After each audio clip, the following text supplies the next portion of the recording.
हम्म। जिन पे लोग क्या करते हैं, सर्च कर सकते हैं, ठीक है। अच्छा, तो ये सारे प्लेटफॉर्म है। तो ये जो प्लेटफॉर्म है इन्हें क्या बोलते हैं हम? Search engine. सर्च इंजन, ये सर्च इंजन है, ठीक है। सबसे पॉपुलर प्लेटफॉर्म कौन सा है? गूगल। गूगल सबसे पॉपुलर प्लेटफॉर्म है। और बाकी कुछ प्लेटफॉर्म है जो अलग अलग कंट्री में यूज़ होते हैं, जैसे बिंग अलग कंट्री में ज़्यादा यूज़ होता है। बिंग शायद उसमें होता है चाइना में। ये इंडेक्स अलग कंट्री में यूज़ होता है, सब अलग अलग कंट्री में के लिए है। ठीक है, गूगल जो है वो एक ग्लोबली सबसे ज़्यादा यूज़ होता है, ठीक है। तो गूगल जो है हमारा एक सर्च इंजन है, जिसको हम फोकस करेंगे गूगल पे करेंगे। अब गूगल ने हमारे पास कोई एक वेबसाइट है या फिर कोई एक प्रोडक्ट है। प्रोडक्ट में कोई सा भी ले लेता हूँ, सपोज मेरा एक प्रोडक्ट है चेयर, ठीक है। अब चेयर को बेचने के लिए काफी सारी वेबसाइट है, जैसे कि फ्लिपकार्ट हो गई, अमेजोन हो गई, या कौन है, या स्नैपडील हो गई।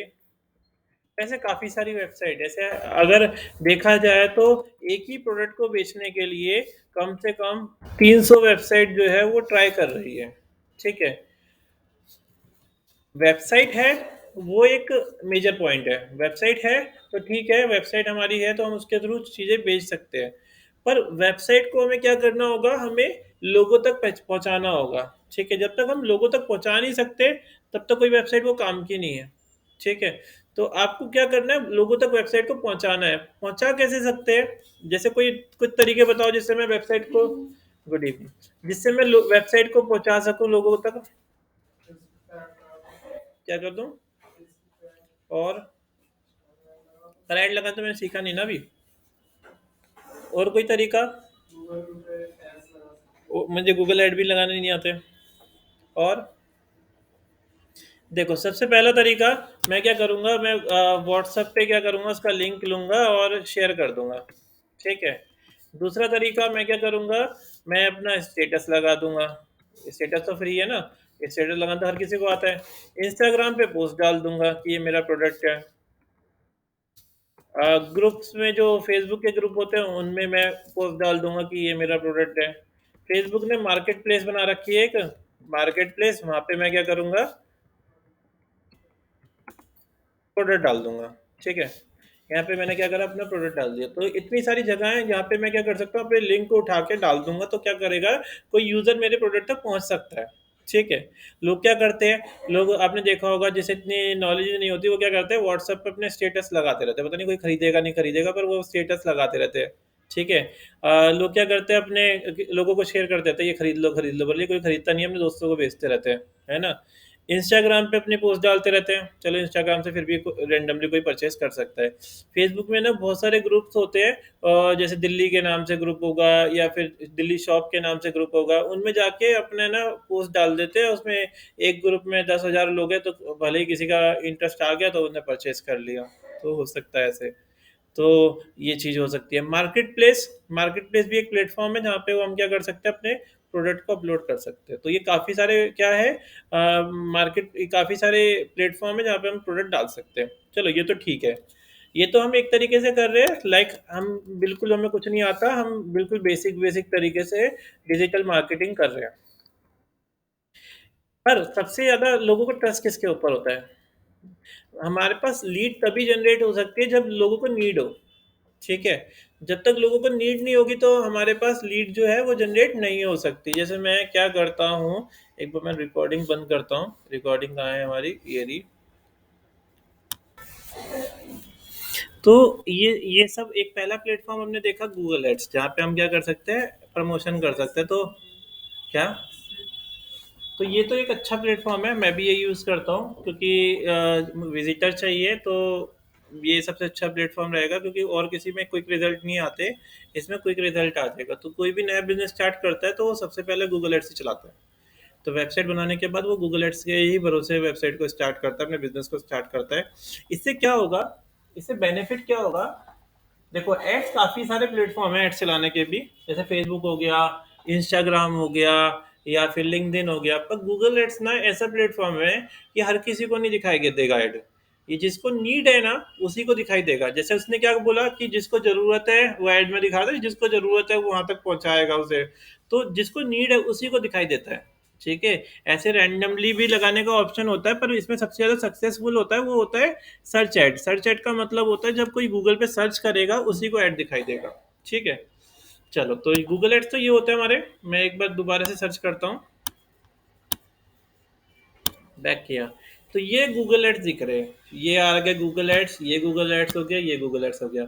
सेकंड, कोई भी बिजनेस को भरोसा होता है ये लिस्टिंग के ऊपर। ठीक है। ये गूगल एक अपना खुद का प्लेटफॉर्म देता है कि आपके पास अगर कोई वेबसाइट नहीं है तो आप एक काम करो, अपनी हमारी लिस्टिंग बना लो। हमारी ये आप फ्री लिस्टिंग होती है, कोई पैसे नहीं देने होते इसके। आपके पास बस एक लोकेशन होनी चाहिए। आप यहाँ पे लिस्टिंग कर सकते हो, इसे बोलते हैं गूगल माई बिजनेस। तो गूगल आपको बिजनेस करने के लिए ऑप्शन देता है कि आप लिस्टिंग बनाओ और लिस्टिंग को प्रमोट करो, तो लिस्टिंग भी सबसे ऊपर दिखाई देती है। तो सबसे पहले जब हम गूगल पे खोलते हैं किसी चीज़ को तो सबसे पहले ये लिस्टिंग ही दिखाई देती है, ये 3 लिस्टिंग जो आ रही है।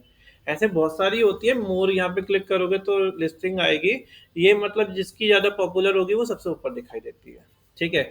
हर एक कीवर्ड के ऊपर अलग दिखाई देती है, जैसे मैं दिखाता हूँ। तो लाइक मैंने सर्च किया यहाँ पे, तो ये तो क्या हो रहा है, ये ऐड चल रहा है। ये ऐड चल रहा है, लाइक ये कोई गूगल पे काम कर रहा है गूगल को। ये भी ऐड चल रहा है। ये लिस्टिंग मेरी आ रही है हेक्साकोड की। फिर नीचे किसी और की आ रही है, फिर ये किसी और की आ रही है। ठीक है। ये हमारा पार्ट आ गया। आप इस पे क्लिक करोगे तो और भी काफ़ी सारी लिस्टिंग यहाँ पे शो हो जाएगी। ये लिस्टिंग को ऊपर लाने के लिए भी तरीके होते हैं, वो तरीके हम सीखेंगे कैसे ऊपर लाते हैं। बना तो कोई भी लेगा, बना तो यहाँ पे लाइक फ्री लिस्टिंग है, आप बस गूगल में बिजनेस पे जाओगे और अकाउंट क्रिएट करके बन जाएगी। पर इसको कैसे प्रमोट करेंगे वो मैं सिखाऊंगा आपको। ठीक है। और सबसे ऊपर रैंक पे कैसे लेके आएंगे, क्योंकि ये भी क्या होगी, शुरू में नहीं दिखाई देगी। जब आप काम करोगे इसके ऊपर तब दिखाई देने लगेगी। या तो ऐसा हो सकता है कि आपके कीवर्ड के ऊपर ट्रैफिक ही नहीं है, कंपटीशन नहीं है, आपने कोई नाम से बनाई तो उस पर दिख जाएगी। जैसे मैंने सर्च किया एक्सा कोड, तो एक्सा कोड तो मेरा ही है, तो और कोई है नहीं, तो मेरी लिस्टिंग जो है वो यहाँ दिख जाएगी। ठीक है। एक्सा कोड आईटी इंस्टीट्यूट, मैंने आईटी इंस्टीट्यूट के नाम से कर रखी है। तो यहाँ लिस्टिंग जो है वो मेरी आ जाएगी सबसे ऊपर, क्योंकि यहाँ पे तो अब कोई कंपटीशन नहीं है, तो दिख जाएगी। पर अगर कंपटीशन होगा, जैसे कि ये वाला कीवर्ड अभी मैं कैच नहीं कर पा रहा हूँ सही से, तो वेब डिज़ाइन इंस्टीट्यूट इन, इसमें भी आ गया हूँ पर। तो ये जो कीवर्ड है, अब ये कीवर्ड पे कंपटीशन है तो ये ऊपर नीचे आती रहती है। ऐसे बहुत सारे रिजल्ट दिख जाएंगे। यहाँ पे आप इस पे क्लिक करोगे मोर प्लेसेस पे, तो आपको बहुत सारी प्लेसेस यहाँ पे दिख जाएगी। कुछ लोगों ने क्या कर रखा है, जैसे कि कुछ कुछ क्या करते हैं, यहाँ पे भी ऐड चला रहे हैं। इसने ऐड चला रखा है, ये रहा, ये ऐड चला रखा है। नीचे आओगे तो ये देखो, ये कई सारी दिख रही है यहाँ पे। ऐड हमेशा सबसे ऊपर दिखाई देते हैं। ठीक है। स्टार्टिंग है 4। ठीक है। और फिर उसके बाद लिस्टिंग दिखाई देती है। तो सेकंड ट्रस्ट किस पे आया, लिस्टिंग के ऊपर आ गया। ठीक है। पर अब लिस्टिंग तो यहाँ 3 ही दिखाई दे सकती है, किसी की भी 3 दिखाई देगी। अब थर्ड ऑप्शन आ जाता है, ये जो नीचे वेबसाइट दिखाई देती है ये वाली। अब ये वाली वेबसाइट के लिए एसईओ करना पड़ता है हमें, सर्च इंजन ऑप्टिमाइजेशन। अब ये तो बहुत सारी वेबसाइट होती है, चलो ये लिस्टिंग भी हम ले आए। अब ये वेबसाइट, अब वेबसाइट तो एक पेज के ऊपर 10 दिखाई देती है। ठीक है। और टोटल कितनी होती है, लेके चलो तो अराउंड 1000 के आसपास होती है। ठीक है। 1000 रिजल्ट होता है गूगल के पास। तो गूगल को सब यानी, अब जैसे क्या करा, किसी ने सर्च किया वेब डिजाइन इंस्टीट्यूट इन नोएडा। अब नोएडा में यहाँ भी बहुत सारे इंस्टीट्यूट हो गए, 50-60 इंस्टीट्यूट हो गए।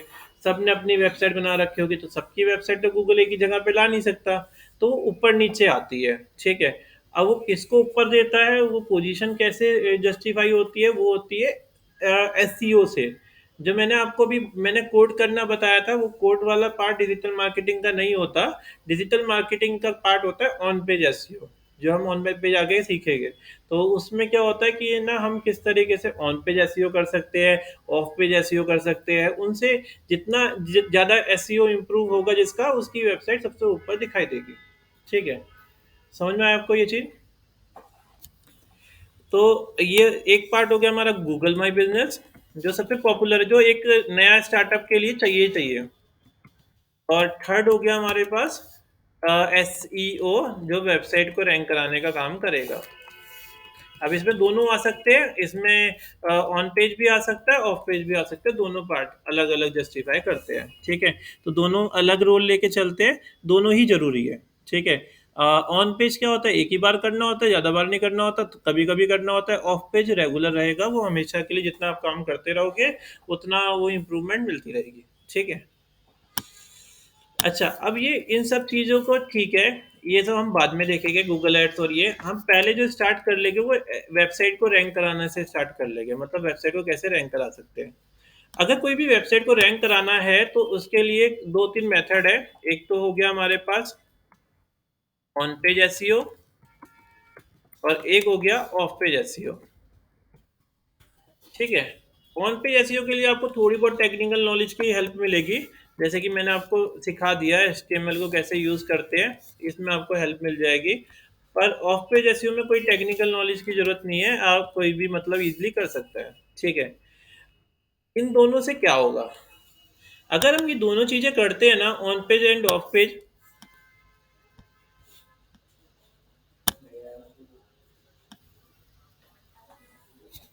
अगर हम on page end of page दोनों चीज़ करते हैं ना, तो हमारे पास ना इम्प्रूवमेंट मिलती है किसको?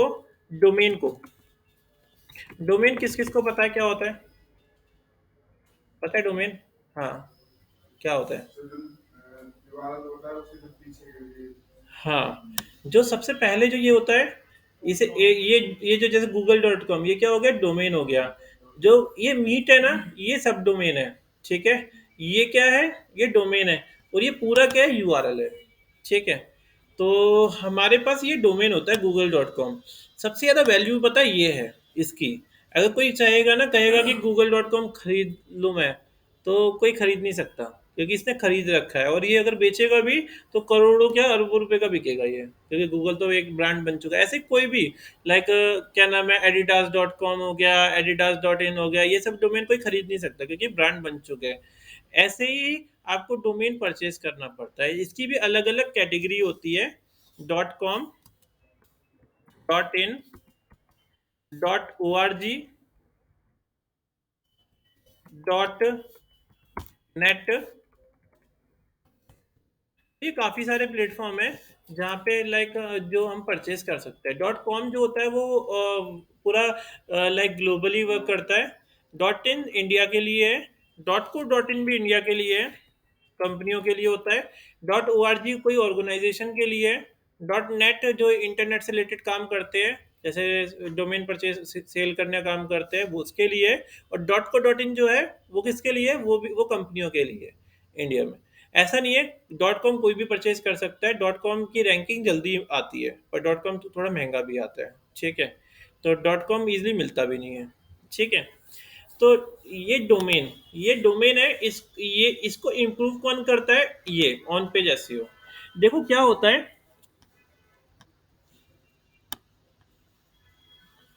होता क्या है, मेनली देखा जाए तो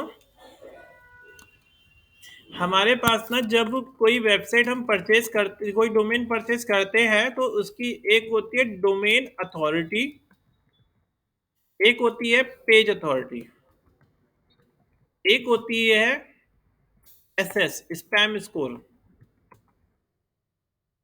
एक होता है टीबी टोटल टोटल बैकलिंक। तो ये 4-5 चीजें होती है, ठीक है? जब भी आप कोई कंपनी के लिए डोमेन परचेज कर रहे हो, ये चेक कर लेना, ठीक है? ये चेक क्यों कर लेना? आपका तो नया डोमेन है तो नया होना चाहिए, स्टार्टिंग जीरो से होनी चाहिए। हो सकता है डोमेन अथॉरिटी आपको जीरो मिल जाए, पेज अथॉरिटी आपको अगर फ्रेश डोमेन होगा तो जीरो मिलेगी, स्पैम स्कोर आपको स्टार्टिंग में 1 मिलेगा, और या जीरो भी मिल सकता है, जीरो से 1 के बीच में मिलेगा, 1 आता ही है डिफॉल्ट। और टीबी कितना मिलेगा? टीबी में आपको जीरो मिलेगा। जब आप नया डोमेन परचेज करोगे कोई भी, तो ये इसका जो पूरा होगा ना, वो इस तरीके से रहेगा ये चीज़, ठीक है? डोमेन, पेज अथॉरिटी और स्पैम स्कोर और टोटल बैकलिंक्स, ठीक है? अच्छा, अब मुझे इसमें इम्प्रूवमेंट कैसे लेके आनी है? अच्छा, और ये चेक क्यों करना है जब आप नया ही परचेज़ कर रहे हो? देखो क्या होता है, मैंने क्या करा, कोई डोमेन परचेज़ किया, अभी जैसे मैंने ना लॉजिक लैब के नाम से एक सोचा था कि मैं अपना स्टार्टअप करूँगा, लॉजिक लैब को साथ में लेके चलूँगा। तो मैंने परचेज़ किया और मैंने उस पे काम किया, ठीक है?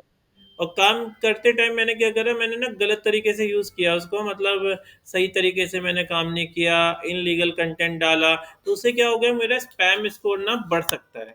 तो स्पैम स्कोर क्या हो गया, उसका 11 हो गया सपोज। ठीक है। तो इससे क्या होगा, अगर स्पैम स्कोर का तो मतलब आपको पता ही चल रहा होगा कि नेगेटिव है। ठीक है। अगर आपका स्पैम स्कोर ज़्यादा है, तो आप अपनी वेबसाइट पे कितना भी कंटेंट डाल लो, वो रैंक जल्दी से करेगा नहीं। ठीक है। तो फिर वो डोमेन बेकार हो जाएगा। ठीक है। तो आपको ये सब चीज़ देखनी है। आपका जब भी आप डोमेन परचेज करो, स्पैम स्कोर 1 से ज़्यादा नहीं होना चाहिए। ठीक है। पेज अथॉरिटी ज़्यादा चलेगी, डोमेन अथॉरिटी ज़्यादा होनी चाहिए, वो चलेगी। वैसे अगर फ्रेश है तो बिल्कुल जीरो ही होगी। टीबी जो होगा वो भी जीरो होगा, चलेगा। ज़्यादा हुआ तो अच्छा रहेगा। ठीक है। पर स्पैम स्कोर क्या होना चाहिए, 1 से ज़्यादा नहीं होना चाहिए। ये आप चेक कैसे कर सकते हो, आप गूगल पे जाना, सर्च करना स्पैम स्कोर चेकर।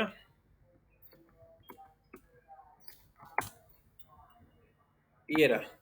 तो ये वाली वेबसाइट ओपन कर लेते हैं। जैसे मैं अपने डोमेन का ही चेक कर लेता हूँ, https graphic design course noida.com। ठीक है। इस पे चेक करते हैं इसका क्या चल रहा है, मैं देखा भी नहीं कई दिनों से। तो देखो, इसका डीए जो है 6 है, पीए जो है 27 है, टीबी जो है 121 है, क्वालिटी बैकलिंक कितने हैं, पीक्यू इतने, ये ऐसे रिजल्ट मिल जाएगा आपको। कितना पुराना डोमेन है, वो सब चीज़ें यहाँ पे मिल जाएगी। तो ये वेबसाइट है, वेबसाइट का नाम क्या है, वेबसाइट एसईओ चेकर। इस पे जाके आप कोई भी डोमेन का चेक कर सकते हो कि उसकी हिस्ट्री क्या है, कि कहीं पहले किसी ने यूज़ तो नहीं कर रखा। अब जैसे एक डोमेन है मेरा जो लक्ष्मी नगर वाला, वो डोमेन ना एक लड़का काम करने लग गया था, तो उसने ना गलत तरीके से बैकलिंक बनाए और चीज़ें गलत कंटेंट डाला। तो इसकी देखो क्या हो गया, डिज़ाइन इंस्टीट्यूट दिल्ली.com। तो मैंने इसमें देखा कि इसमें क्या हो रखा है। नहीं, अब तो इसका भी सही आ रहा है, ग्राफिक डिज़ाइन इंस्टीट्यूट दिल्ली.com। ठीक है। यही है ना डोमेन।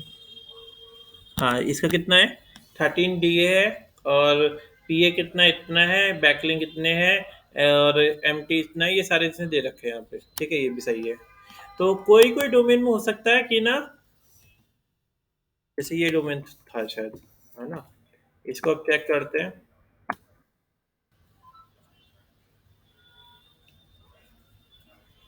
ये वाला डोमेन था वो, राइट। हम्म।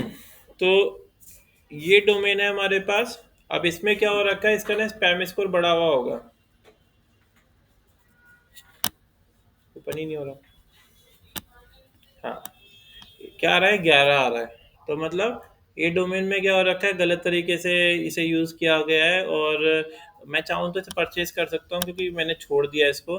जब मैंने परचेज किया था ना, मैंने बिना चेक करे जल्दी जल्दी में परचेज कर लिया था। ये पहले से ही ना मेरा स्पैम स्कोर बढ़ के आ गया था। मतलब मेरे से पहले किसी ने यूज़ किया था, उसने गलत तरीके से यूज़ किया और स्पैम स्कोर बढ़ गया, उसी को मैंने खरीद लिया। और मेरा कोई बेनिफिट ही नहीं। और मैं काफ़ी दिनों तक देख भी रहा था कि मेरी वेबसाइट रैंक ही नहीं कर रही, रैंक ही नहीं कर रही। फिर मैंने एक दो महीने बाद चेक किया इसका स्पैम स्कोर, तो 11 इसका स्पैम स्कोर हो रखा था। ठीक है। तो आप जब भी परचेज करोगे डोमेन, तो पहले चेक कर लेना कि इसका स्पैम स्कोर तो नहीं बढ़ा हुआ। ठीक है। किसी ने पहले यूज़ किया होगा तो ये total backlink DA BA high हो रखी होगी, मतलब ये बढ़ रखी होगी, पर ये भी हो सकता है बढ़ रखा हो। तो ये ऐसा डोमेन मत परचेज करना। ठीक है। क्योंकि बैकलिंक्स का मतलब है, अगर टोटल बैकलिंक्स ये सॉरी स्पैम स्कोर अगर बढ़ा हुआ है, तो हमारी वेबसाइट में जो भी हम कंटेंट डालेंगे वो रैंक नहीं करेगा जल्दी से। ठीक है, समझ में आ गया ना आपको। ये तब आता है जब हमारी वेबसाइट में वायरस आ गया हो, तब स्पैम स्कोर बढ़ जाता है, तो डोमेन भी खराब हो जाता है। ठीक है। या हम बैकलिंक्स बनाते हैं, तो बैकलिंक्स गलत तरीके से बनाए, गलत वेबसाइट बना दी, तब हो जाता है। तो समझ में आ गया आपको। तो ये सब इम्प्रूव कौन करता है, ये इम्प्रूव करता है ऑन पेज एसईओ और ऑफ पेज एसईओ। तो मतलब जितना अच्छा आप एसईओ करोगे, तो क्या हो जाएगी, ये सब चीज़ें बढ़ जाएगी। अब ये बढ़ गई, जैसे सपोज मेरी क्या हो गई, डीए हाई है, पीए हाई है, टीबी सही है। ठीक है। और ये जीतू का जो है, इसका डीए कम है, पीए कम है, एसएम स्कोर भी ऐसा ही है, और ये भी कम है। तो इससे क्या होगा, मैंने भी कंटेंट डाला, इसने भी कंटेंट डाला, मेरी कंटेंट जो है वो ऊपर दिखाई देगा, इसका दिखाई नहीं देगा। ठीक है। तो हम क्या करते हैं, क्योंकि ना जब एसईओ होता है, अब जब एसईओ में जॉब करते हैं ना, तो क्या करते हैं, एसईओ में रिपोर्ट देनी होती है हमें। डेली बेस पे कि हमने क्या काम करा, ठीक है? एक्सेल शीट पे बना के देना होता है।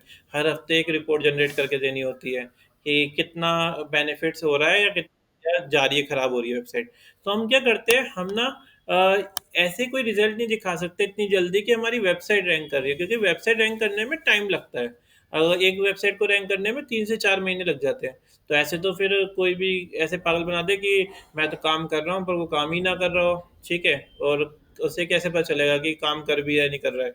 तो हम क्या करते हैं, हम ये रिपोर्ट जनरेट करके देते हैं कि जब हमने स्टार्टिंग करी थी, तो हमारा डोमेन अथॉरिटी 0 थी, पेज अथॉरिटी 0 थी। जब हमने 1 हफ्ता 2 हफ्ता काम कर लिया, तो डीए इम्प्रूव हो रही है, पीए इम्प्रूव हो रही है, और ऐसे हम स्क्रीनशॉट पर डे के हिसाब से बना-बना के रख लेते हैं, ठीक है?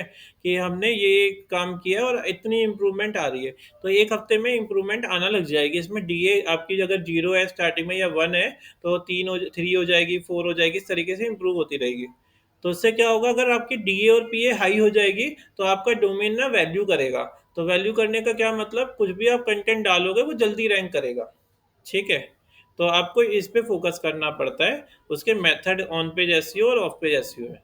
अब किस-किस तरीके से हम इसे इम्प्रूव कर सकते हैं? अब देखो, इसको इम्प्रूव करने के कई सारे तरीके हैं। हम क्या कर सकते हैं, हम ऑन पेज एसईओ कर सकते हैं, हम ऑफ पेज एसईओ कर सकते हैं, और भी बहुत सारे तरीके हैं। और क्या तरीके हैं इम्प्रूव करने के? ये तो मेजर पॉइंट्स है। हम क्या कर सकते हैं, अपनी सोशल मीडिया एक्टिविटी को बढ़ा सकते हैं। मतलब हम अपने सोशल मीडिया पेज से अपनी वेबसाइट को कनेक्ट कर सकते हो, और जितना उस पे एक्टिव रहेंगे, मतलब रोज़ पोस्ट डालेंगे, रोज़ कंटेंट डालेंगे, तो उससे हमारी वेबसाइट भी इम्प्रूव होती है, उसकी रैंकिंग इम्प्रूव होती है, उसकी अथॉरिटी बढ़ती है, ठीक है? हम क्या करेंगे, हम कोशिश करेंगे, जैसे मैंने तरीके बताए आपको कि क्या करेंगे, यू व्हाट्सएप पे भेज दिया, हम ना विज़िटर लेके आएँगे। जितने ज़्यादा विज़िटर हमारी वेबसाइट पे आएँगे ना, उतनी रैंकिंग इम्प्रूव होगी। ठीक है? मतलब जितने ज़्यादा विज़िटर आ रहे हैं, अगर मैं कोशिश कर रहा हूँ, मैं तुम 10 जने हो, मैंने वो एक ग्रुप बनाया, मैंने बोला कि इस पे क्लिक कर दो और थोड़ा वेबसाइट को विज़िट करो, तो उससे मेरी वेबसाइट इम्प्रूव मिलेगी। तो हम जितना ज़्यादा विज़िटर ले ला सकेंगे वेबसाइट पे, उतना रैंकिंग हमारी इम्प्रूव होती है। तो देखो, एक तो ये तरीके, तो मेथड है, और दूसरा शॉर्टकट्स क्या है कि मैं अपने फ़ेसबुक को एक्टिव रखूँ अच्छे तरह से, इंस्टा को एक्टिव करूँ, और विज़िटर को लेके आऊँ। मैं विज़िटर बहुत सारे तरीके से ला सकता हूँ, व्हाट्सएप पे शेयर करके, अपने फ़ेसबुक पे शेयर करके, इंस्टा पे शेयर करके, तो उससे भी विज़िटर आ जाएँगे। पर विज़िटर की बाउंस रेट भी थोड़ी ठीक रहनी चाहिए, मतलब आए, आके चले ना जाएँ। थोड़ा विज़िट करे, 2 मिनट वेबसाइट को करे, तो उससे क्या होगा, हमारी रैंकिंग इम्प्रूव होगी। ठीक है? अच्छा, जैसे किसी ने कहा था कि गूगल एड्स से भी ये बेनिफिट, हाँ, ये भी बेनिफिट मिलता है कि अगर, हाँ, उससे ये बेनिफिट तो मिला होगा उसे कि एड वेबसाइट पे कोई आ रहा है, तो उसकी वेबसाइट इम्प्रूव हो रही होगी थोड़ी-सी, उसकी रैंकिंग इम्प्रूव होती है, ठीक है? तो हाँ, हम एड्स के थ्रू भी विज़िटर को लेके आ सकते हैं, ठीक है? तो ये तो प्लस बेनिफिट मिलता ही है। तो सोशल मीडिया एक्टिविटी हो गई, विज़िटर रैंकिंग हो गई, तो जि जि इतनी सारे एफर्ट्स हम करेंगे, तो वेबसाइट हमारी रैंक करना स्टार्ट हो जाएगी। तो डीएपीए जो है हमारा, वो इम्प्रूव हो जाएगा। आ गया समझ में आपको? ठीक है, तो ये हो गया हमारे पास तरीका। एक और तरीका है, हमारे पास क्वालिटी कंटेंट होना चाहिए। मतलब इसमें ना डिजिटल मार्केटिंग में कंटेंट जो है वो किंग होता है। अगर कंटेंट है आपके पास, जो कंटेंट राइटर हायर करते हैं ना, वो इसीलिए हायर करते हैं क्योंकि सिर्फ़ एसईओ करने से, डिजिटल मार्केटिंग करने से कभी वेबसाइट रैंक नहीं कर सकती अगर हमारे पास कंटेंट नहीं है। गूगल समझेगा कैसे वेबसाइट को? अगर हमारे पास कंटेंट होगा तभी वेबसाइट को समझेगा कि वेबसाइट किस बारे में है। तो आपकी वेबसाइट पे कंटेंट भी होना बहुत ज़रूरी है। तो कंटेंट जितना ज़्यादा होगा, उतनी वेबसाइट अच्छी रैंक करती है, उतनी डीए हाई होगी, उतनी पीए हाई होगी, ठीक है? तो आपकी वेबसाइट में कंटेंट अच्छा होना चाहिए। मतलब लोग क्या करते हैं, कंटेंट ही कंटेंट लिखवाते रहते हैं कंटेंट राइटर से, जितने ज़्यादा कंटेंट लिखवाएँगे उतनी वेबसाइट अपने आप इम्प्रूव होती रहेगी। तो ऑन पेज एसईओ करने के बाद अगर वो सिर्फ़ कंटेंट भी राइटिंग करवाते हैं अपनी वेबसाइट पे, तो वो अपने आप ही ऑफ पेज करने की ज़रूरत ही नहीं पड़ती। ठीक है? अगर किसी के पास कंटेंट राइटर है और वो सिर्फ़ कंटेंट पे भी टारगेट लेके चलता है, तो वेबसाइट आपकी 2 महीने में आराम से रैंक कर जाएगी। ठीक है? तो कंटेंट राइटर का बहुत अच्छा रोल होता है इसमें। और कंटेंट राइटिंग के साथ-साथ आप ऑफ पेज एसईओ भी कर लो, तो और प्लस पॉइंट हो जाता है। ठीक है? तो कंटेंट, क्वालिटी कंटेंट होना चाहिए, डुप्लीकेसी नहीं होनी चाहिए। अब पता कैसे चलेगा डुप्लीकेसी है या नहीं है? तो डुप्लीकेसी को अवॉइड करना है वैसे, डुप्लीकेट कंटेंट नहीं होना चाहिए, प्लस रीडेबिलिटी, रीडेबिलिटी स्ट्रांग होनी चाहिए। रीडेबिलिटी का मतलब कोई भी कंटेंट को इजीली समझ जाए, ऐसा नहीं कंटेंट यूज करना जो एआई बेस हो। एआई बेस का मतलब आजकल चैट जीपीटी चल रहा है। चैट जीपीटी क्या करता है, कंटेंट जनरेट करके दे देता है, पर वो क्या है, एआई बेस है, तो उसकी लैंग्वेज होगी वो रोबोटिक होगी। ठीक है। तो अगर आपका कंटेंट जो है, अगर नॉर्मल तरीके से लिखा जाएगा तो जल्दी रैंक करता है। ठीक है। तो गूगल जो है वो उसी को प्रमोट करता है, उसी को अच्छी तरीके रीड करता है जो हमारा नॉर्मल तरीके से कंटेंट लिखा गया है, मतलब एक ह्यूमन बेस्ड जो कंटेंट लिखा जाता है वो अलग ही होता है। ठीक है। तो ये चीज़, अब कंटेंट चेक कैसे कर सकते हैं कि किसी ने डुप्लीकेट लिख रखा है या फ्रेश लिख रखा है। अगर कंटेंट ओरिजिनल होगा ना, तो आपके पास एक टूल है, स्मॉल एसईओ टूल। आप इस पे जा सकते हो, स्मॉल एसईओ टूल पे जाना और यहाँ पे क्लिक करना। इसमें बहुत सारे ऐड चला रखे हैं ऐसे। यहाँ पे देखो ये वाला टूल है, फर्स्ट वाला टूल। इस पे आप क्लिक करके चेक कर सकते हो आपका कंटेंट जो है वो फ्रेश है या डुप्लीकेट है। ठीक है। आपको बस क्या करना है, अपना कंटेंट, जो भी कंटेंट किसी ने कंटेंट राइटर ने लिख के दिया, आपको वो यहाँ कॉपी कर देना है। अभी चलो मैं एक काम करता हूँ, मैं डुप्लीकेट कंटेंट ही कहीं से उठा लेता हूँ, जैसे कि मैंने अपनी वेबसाइट से उठा लिया। इससे उठा लेते चलो। तो मैंने यहाँ से ये कंटेंट ना कॉपी करके, और यहाँ पे ना, कहाँ है हमारा वो वाला टूल, ये वाला, और हमने यहाँ पेस्ट कर दिया। तो ये ना आपको बता देगा कि कंटेंट आपका फ्रेश है या नहीं है। देखो मैंने चेक इस पे क्लिक किया, तो ये बता देगा। कुछ कॉमन वर्ड हो गए जिसे ये इग्नोर कर देगा, जैसे कि इज हो गया, और कोई सेंटेंस, कॉमन सेंटेंस हो गया जिसका कोई कॉपीराइट नहीं बनता, तो वो तो ये इग्नोर मार देगा। पर 50-60% ये बता देगा कि आपका कंटेंट जो है उठाया हुआ है। तो देखो 7% इसे बता दिया है, 0% अभी यूनिक दिखा रहा है। 3% क्या कह रहा है कि ना कॉमन वर्ड हो गए इसलिए उसे यूनिक लेके चल रहा है।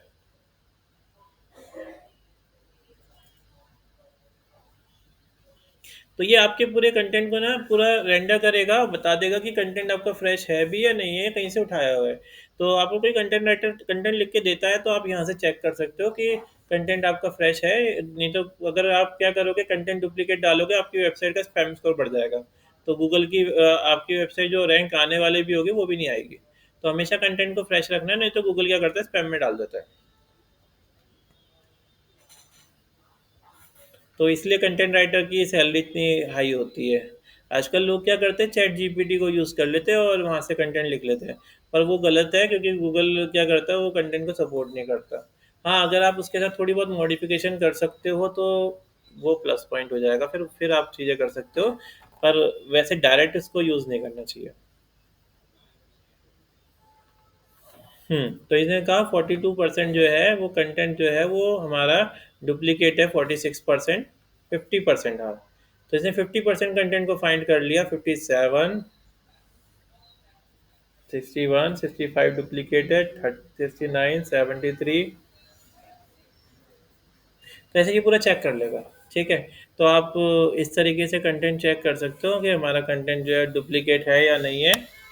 आपको यहाँ बता भी देगा कि ये कौन सी वेबसाइट से उठाया है। देखो कह रहा है कि लिंक्डइन पे कहीं लिखा हुआ है ये कंटेंट।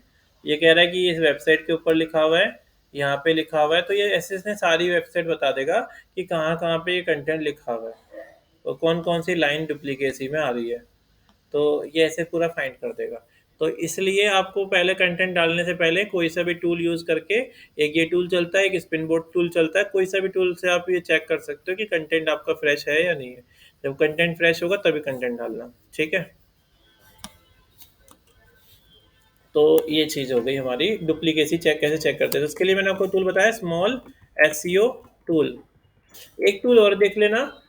एक टूल का नाम है, ये मैंने शायद पहले ही बता रखा है, इसका नाम है एसईओ टाइमर। आपको जब भी वेबसाइट स्टार्ट करनी है, कोई वेबसाइट को करना है, तो आप उसकी पहले रिपोर्ट निकाल लो। ये डीए पीए सब निकाल के दे देगा खुद से ही, मतलब डीए तो नहीं, हाँ डीए निकाल देगा। स्पैम इसको छोड़ के बाकी ये बता देगा कि आपकी वेबसाइट में क्या क्या कमी है, वो आप कमियां यहाँ से सुधार सकते हो। तो आप जैसे इसमें डालोगे HTTPS, मैंने अपना डोमेन डाला, तो ये पूरी वेबसाइट बता देगा कि इस वेबसाइट में कमियां क्या क्या है। बस आप ऑडिट के बटन पे क्लिक करो, ऑडिट कर देगा ये। तो क्यों मना कर रहा है ये।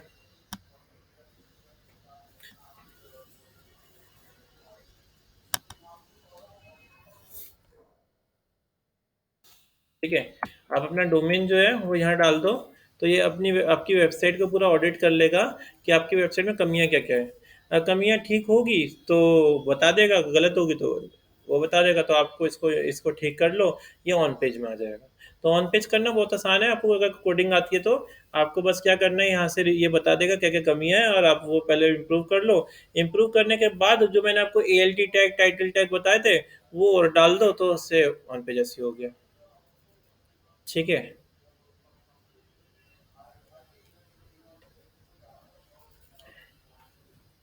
एक ऐसी हमें बताया जॉब आ रखी है बिल्कुल बराबर वाली बिल्डिंग है।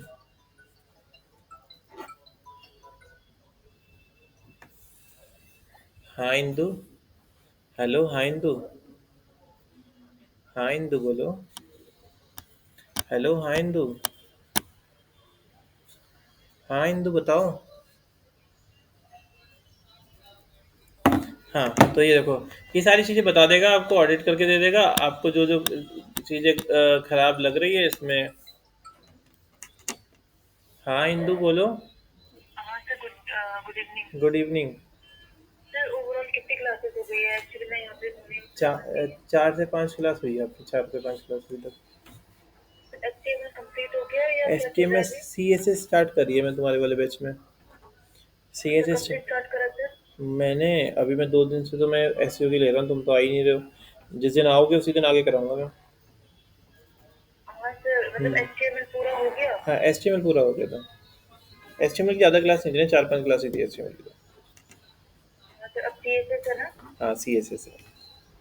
सर ये सारी क्लासेस वहाँ पे देखूंगी, मतलब तुम फर्स्ट एंड सेकंड तो देख लेता, थर्ड में देख लिया, फोर्थ और फिफ्थ में भेज देता हूँ। ठीक है, बाकी अभी मैंने और आगे कराई नहीं है क्योंकि तुम्हारे वाला पैसा अलग कर दिया ना, तो तुम्हारा 5:30 बजे कर दिया है, तो तुम जब आओगे आगे का तभी कराऊंगा मैं। ठीक है। हाँ सर, तो ये जो जिस ग्रुप में मेरे को ऐड करा है वो वही वाला ग्रुप है ना? हाँ, वो वाला मैंने डिजिटल मार्केटिंग का अलग कर दिया ना वो। ठीक है, तो मेरे को इनके साथ ही पढ़ना है? नहीं नहीं यार, तुम्हारा अलग होगा 5:30 बजे। ठीक है, यानी 5:30 5:45 तक स्टार्ट कर दोगे। सर आप एक काम कर दीजिए ना, मेरे को एचटीएमएल की जितनी क्लासेस है ना वो भेज देता हूँ, कंप्लीट कर देती हूँ। तुम कब से आओगे? सर अभी कंफर्म नहीं है सर, कल निकलती है। ठीक है, चलो मैं भेज देता हूँ। ठीक है। तो ये सारी चीज़ें आप इसको शॉर्ट करके और अपना क्या कर सकते हो, लाइक ये देखो कीवर्ड भी दे देगा आपको, कौन कौन से कीवर्ड पे ट्रैफिक है, तो यहाँ से कीवर्ड भी निकाल सकते हो और आप इस तरीके से क्या कर सकते हो, इसको शॉर्ट करके अपना ऑन पेज एसईओ कर सकते हो। ठीक है, तो आज आपने क्या करना है, आपने एसईओ के बारे में पढ़ना है। ठीक है, डीए के बारे में पढ़ना है, पीए के बारे में पढ़ना है, बैकलिस्ट के बारे में पढ़ना है, स्पैम स्कोर के बारे में पढ़ना है। ठीक है, जो आर्टिकल मैंने कल भेजा था उसके बारे में पढ़ना है। तो कल मैंने तो भेजा था ना आर्टिकल। हाँ, क्या नंबर नंबर क्या था तुम्हारा? क्या? 9962। आगे क्या है हाँ, तो ये वाला आर्टिकल पढ़ना है।